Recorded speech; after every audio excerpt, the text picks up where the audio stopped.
வெளிப்படுத்தின விசேஷம் 8ஆம் அதிகாரம். அவர் 7ஆம் முத்திரையை உடைத்த போது பரலோகத்தில் ஏறக்குறைய அரை மணி நேரம் அளவும் அமைதலுண்டாயிற்று. பின்பு தேவனுக்கு முன்பாக நிற்கிற 7 தூதர்களையும் கண்டேன். அவர்களுக்கு 7 எக்காளங்கள் கொடுக்கப்பட்டது. வேறொரு தூதனும் வந்து தூபம் காட்டும் பொற்கலசத்தை பிடித்து பலிபீடத்தின் படியிலே நின்றான். சிங்காசனத்துக்கு முன்பாக இருந்த பொற்பீடத்தின் மேல் சகல பரிசுத்தவான்களுடைய ஜெபங்களோடும் செலுத்தும்படி மிகுந்த தூபவர்க்கம் அவனுக்கு கொடுக்கப்பட்டது. அப்படியே பரிசுத்தவான்களுடைய ஜெபங்களோடும் செலுத்தப்பட்ட தூபவர்க்கத்தின் புகையானது தூதனுடைய கையிலிருந்து தேவனுக்கு முன்பாக எழும்பிற்று. பின்பு அந்த தூதன் தூப கலசத்தை எடுத்து அதை பலிபீடத்தின் நெருப்பினால் நிரப்பி பூமியிலே கொட்டினான். உடனே சத்தங்களும் இடி முழக்கங்களும் மின்னல்களும் பூமி அதிர்ச்சியும் உண்டாயின.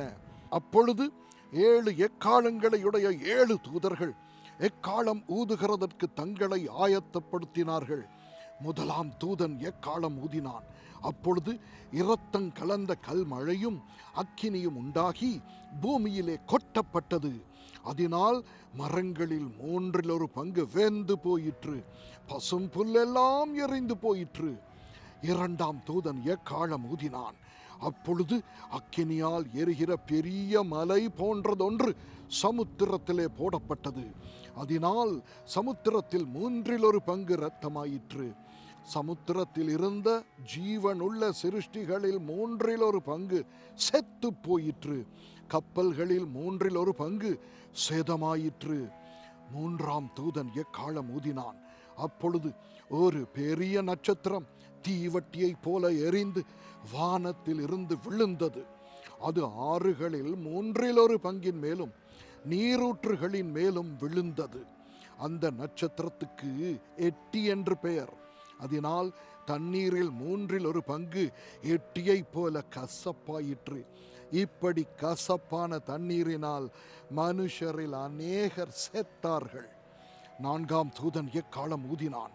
அப்பொழுது சூரியனில் 1/3 சந்திரனில் 1/3 நட்சத்திரங்களில் 1/3 சேதப்பட்டது. அவற்றில் 1/3 இருளடைந்தது. பகலிலும் 1/3 பிரகாசம் இல்லாமற் போயிற்று. இரவிலும் அப்படியே ஆயிற்று. பின்பு ஒரு தூதன் வானத்தின் மத்தியிலே பறந்து வர கண்டேன். அவன் மகா சத்தமிட்டு, இனி எக்காளம் ஊதப்போகிற மற்ற 3 தூதருடைய எக்காள சத்தங்களினால் பூமியில் குடியிருக்கிறவர்களுக்கு ஐயோ ஐயோ ஐயோ ஆபத்து வரும் என்று சொல்ல கேட்டேன். ஆமென்.